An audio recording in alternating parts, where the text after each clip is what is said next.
today's news report is a discussion of women's oppression in Egypt, what problems exist, and what efforts are being taken against it. Good afternoon, I'm Lauren Lancaster. And I'm Raquel Gutierrez. And welcome to the Channel 7 news special on women's oppression in Egypt. Women in Egypt have been fighting against oppression. In today's segment, we will cover sexism, discrimination, slavery, and violence. We will also take a closer look at the efforts being made to stop the oppression.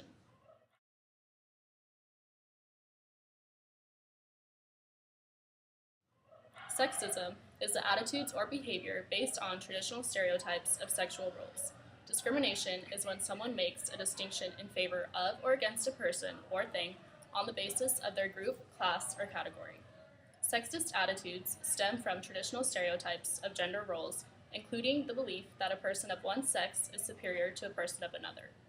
An example is women in Egypt receive unequal compensation or treatment compared to men.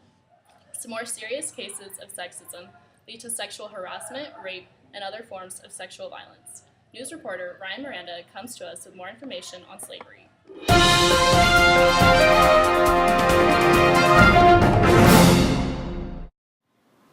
Egyptian slavery is as old as the pyramids, and though it was banned in the 1870s under British pressure, it has never entirely gone away.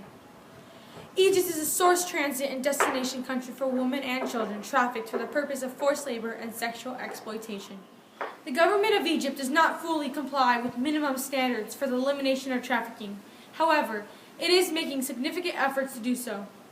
The government enacted amendments to the child law prohibiting child trafficking, provided training for government officials on the use of these amendments, and began the prosecution of several alleged sex trafficking offenders. Men from the Gulf reportedly traveled to Egypt to purchase temporary marriages with Egyptian females. This includes girls who are under the age of 18. These arrangements are often facilitated by the female's parents and marriage brokers.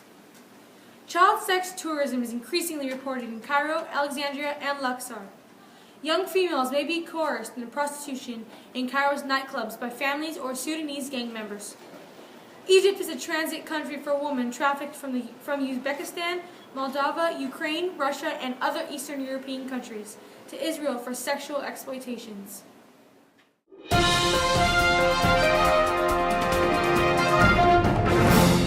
Rights Watch calls this an epidemic of sexual violence. Name-calling and random groping are now the norm to the extent that they are unlikely to be reported, was quoted by Human Rights Watch victims. United Nations Entity for Gender Equality and the Empowerment of Women said that 99.3% of Egyptian women have suffered from some form of sexual harassment. Now we go live to Ryan Miranda with victim Randa. Randa is a 22-year-old female from Cairo who dresses as a male in order to attend medical school. She does this to avoid sexual assault. The only thing that the attackers are interested in is that the target is a woman. It does not matter if she is young or old or what her background might be. If you are female, you are viewed as someone who is worthy of punishment. These violations transcend politics. They represent innate prejudice and hatred. The real problem is that they are getting worse and more frequent. Back to you in the studio, Lauren.